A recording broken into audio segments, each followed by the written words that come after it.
नमस्कार दोस्तों। क्या आप जानते हैं कि पिछले 4 साल में भारतीयों से पूरे 54,000 करोड़ रुपए चुराए गए हैं।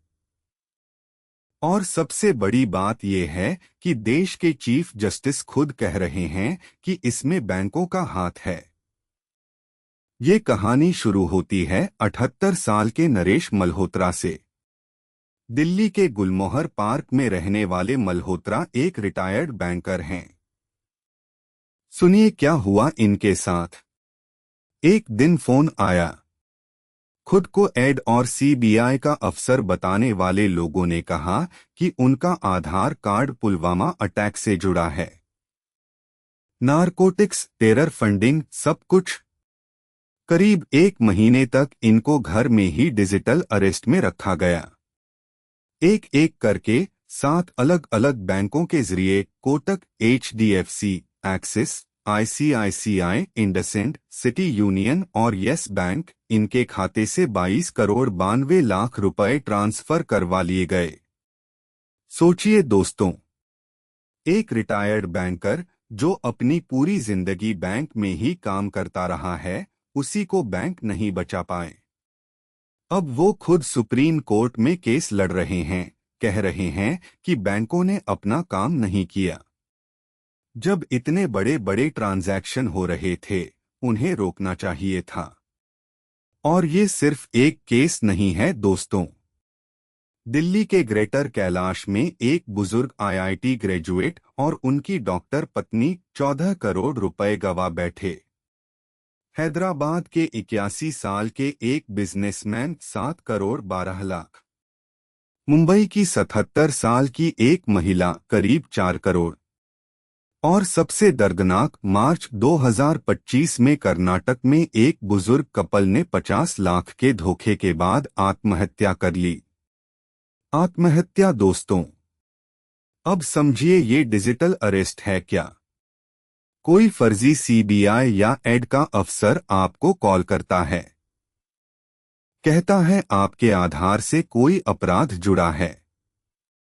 वीडियो कॉल पर आपको बैठा देता है, फर्जी एफआईआर दिखाता है, फर्जी कोर्ट ऑर्डर दिखाता है और फिर कहता है अगर बचना है तो ये पैसा ट्रांसफर करो जांच के लिए। बस आप घंटों, दिनों, कभी कभी महीनों तक उस कॉल पर रहते हैं। डर के मारे किसी को बताते भी नहीं। और यहाँ पे असली सवाल आता है, ये पैसा कहाँ जाता है? 20 अप्रैल 2026 को देश के चीफ जस्टिस सूर्यकांत ने सुप्रीम कोर्ट में ये कहा, शॉकिंग है कि पढ़े लिखे लोग भी इसमें फंस रहे हैं। उन्होंने अपनी एक जान पहचान की महिला का जिक्र किया, जो अपनी पूरी रिटायरमेंट सेविंग्स, हर एक रुपया गंवा बैठी। लेकिन कोर्ट ने एक बहुत बड़ी बात और कही। 9 फरवरी 2026 को सुप्रीम कोर्ट ने साफ कहा था, ये जो 54,000 करोड़ चुराए गए हैं, ये एब्सोल्यूट रॉबरी और डकैती है। मतलब डकैती। और इस डकैती में बैंक मदद कर रहे हैं। कोर्ट के शब्द थे, बैंक ऐसे प्लेटफॉर्म बन गए हैं जिनके जरिए चोरी का पैसा आसानी से, तेजी से एक जगह से दूसरी जगह जा रहा है। यानी बैंक सिर्फ अनजाने में शिकार नहीं हैं, बैंक इस पूरे चक्र का हिस्सा हैं। एक नॉर्मल रिटायर्ड आदमी के खाते से 22 करोड़ कैसे निकल जाते हैं बिना किसी अलर्ट के? क्या बैंक का सिस्टम इतना कमजोर है? या बैंक जानबूझकर आंखें बंद करके बैठे हैं? और ये सिर्फ एक दो बैंक नहीं हैं। मल्होत्रा साहब ने जिन 7 बैंकों के नाम लिए हैं, Kotak, HDFC, axis, ICICI, IndusInd, city union, yes bank, ये वही बैंक हैं जिनमें आप और हम सब लोग पैसा जमा करते हैं। सुप्रीम कोर्ट ने आरबीआई और इन सभी बैंकों को नोटिस भेज दिया है। कोर्ट ने केंद्र सरकार, आरबीआई, बैंक और टेलीकॉम डिपार्टमेंट सबको मिलकर एक सॉफ्ट स्टैंडर्ड ऑपरेटिंग प्रोसीजर बनाने को कहा है। मतलब बताओ अब क्या करोगे, कैसे रोकोगे इसे। अगली सुनवाई 12 मई 2026 को है। देखते हैं सरकार क्या जवाब देती है। लेकिन दोस्तों, यहाँ पे एक बात और सोचने वाली है। ये डिजिटल अरेस्ट स्कैम कहाँ से चल रहा है? इसका जड़ कहाँ है? रिसर्च बताती है कि ज्यादातर ये गिरोह म्यांमार, लाओस और कंबोडिया से चल रहे हैं।